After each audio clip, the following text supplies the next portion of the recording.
기도하겠습니다. 사랑과 은혜가 풍성하신 하나님 아버지, 주님의 크고 위대하심을 찬양합니다. 또한 오늘 말씀 앞으로 우리를 인도하여 주시고 또 주님 앞에 서게 하시니 감사드립니다.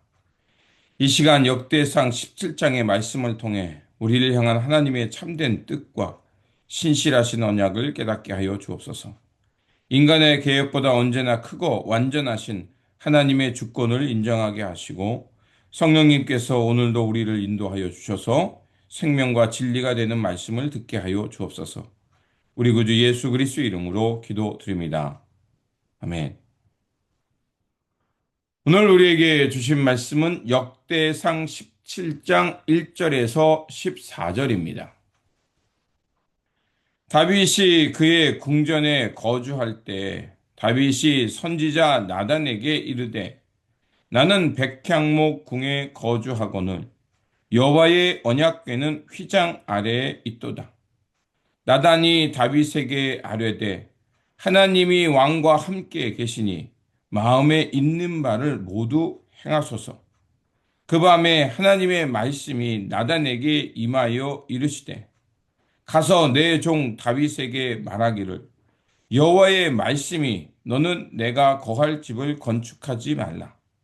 내가 이스라엘을 애굽에서 올라오게 한 날부터 오늘까지 집에 있지 아니하고 오직 이 장막과 저 장막에 있으며 이 성막과 저 성막에 있었나니 이스라엘 무리와 더불어 가는 모든 곳에서 내가 내 백성을 먹이라고 명령한 이스라엘 어느 사사에게 내가 말하기를 너희가 어찌하여 내 백향목 집을 건축하지 아니하였느냐고 말하였느냐 하고 또한 내 종 다윗에게 이처럼 말하라. 만군의 여호와께서 이처럼 말씀하시기를 내가 너를 목장 곧 양떼를 따라다니던 데에서 데려다가 내 백성 이스라엘의 주권자로 삼고 내가 어디로 가든지 내가 너와 함께 있어 내 모든 대적을 내 앞에서 멸하였은즉 세상에서 존귀한 자들의 이름 같은 이름을 내게 만들어 주리라. 내가 또 내 백성 이스라엘을 위하여 한 곳을 정하여 그들을 심고 그들이 그곳에 거주하면서 다시는 옮겨가지 아니하게 하며 악한 사람에게 정과 같이 그들을 해치지 못하게 하여 전에 내가 사사에게 명령하여 내 백성 이스라엘을 다스리던 때와 같지 아니하게 하고 또 모든 대적으로 내게 복종하게 하리라. 또 내게 이르노니 여호와가 너를 위하여 한 왕조를 세울지라.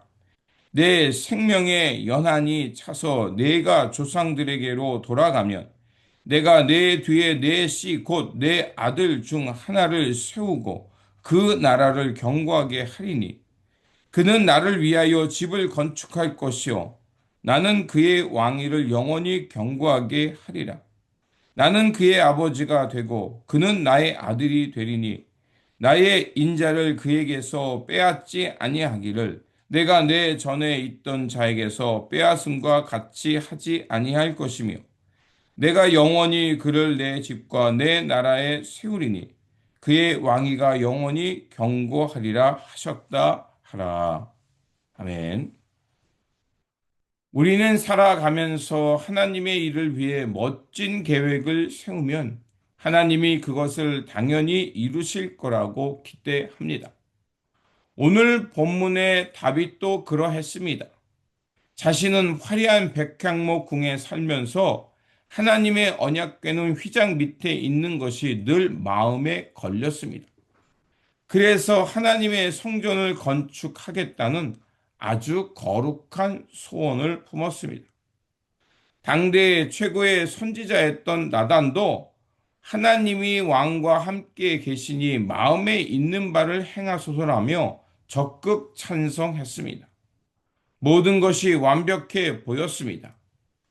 하지만 그날 밤 하나님의 생각은 달랐습니다. 하나님은 나단 선지자를 통해 다윗의 성전 건축을 거절하셨습니다. 우리는 인생에서 하나님의 거주를 마주할 때 낙심하거나 원망하기 쉽습니다.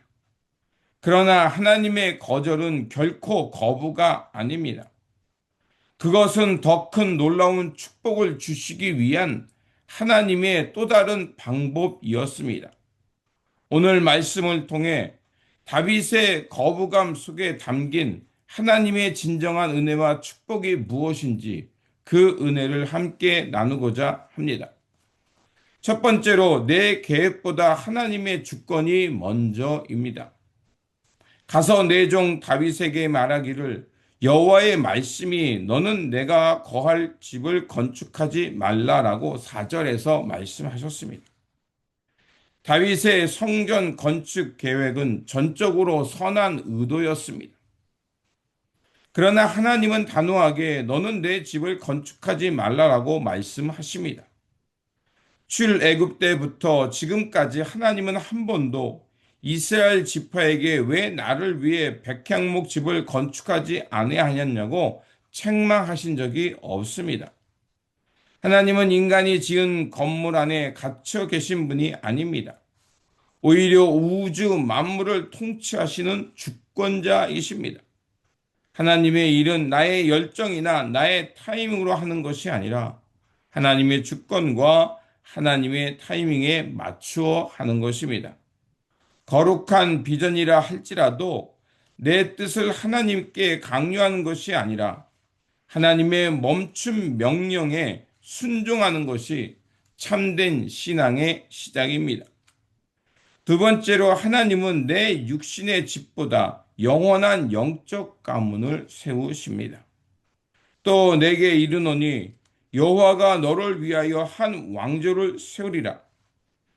그는 나를 위하여 집을 건축할 것이요 나는 그의 왕위를 영원히 경고하게 하리라고 10절과 12절에 말씀하셨습니다. 하나님은 다윗의 성전 건축을 거절하셨지만 상상할 수 없는 더 큰 약속을 주셨습니다. 다윗이 하나님을 위해 집을 짓겠다고 하니 하나님은 도리어 내가 너를 위하여 집, 왕조와 가문을 세워 주시겠다고 말씀하셨습니다.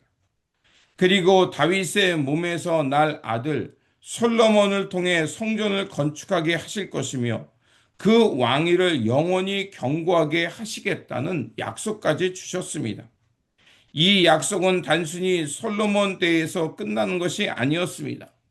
다윗의 후손으로 오실 인류의 참된 구원자 예수 그리스도를 통해 완성될 영원한 하나님 나라의 예표였습니다. 눈에 보이는 벽돌 성전은 세월이 흐르면 무너지지만 하나님이 다윗을 위해 세우실 영적인 집은 영원합니다.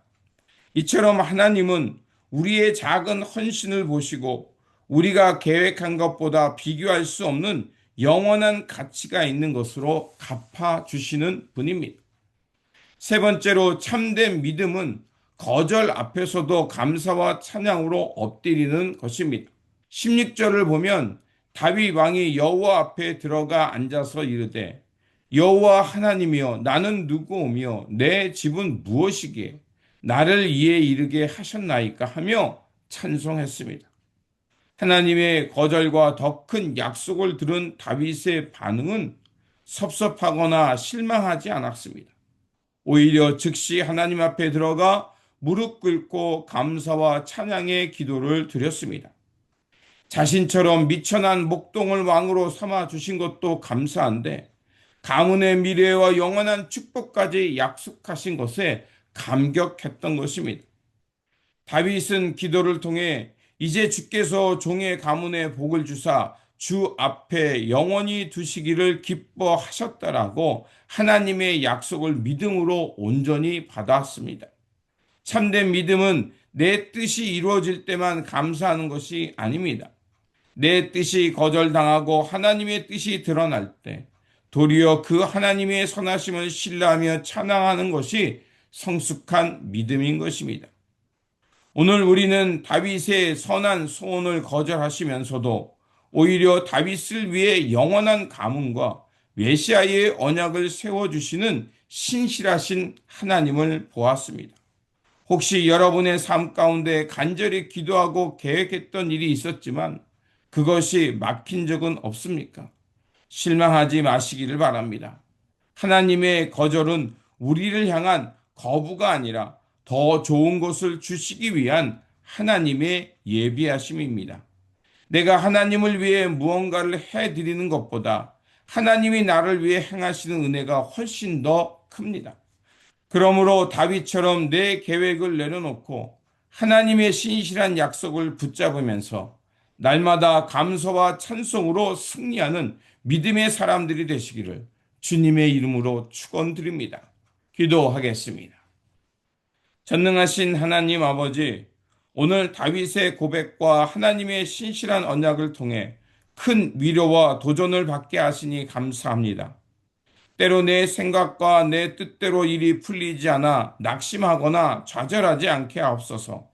내 생각보다 언제나 크고 선하신 하나님의 주권을 신뢰하게 하시고 거절 앞에서도 다윗처럼 감사와 찬양으로 엎드릴 줄 아는 성숙한 믿음이 되게 하여 주옵소서.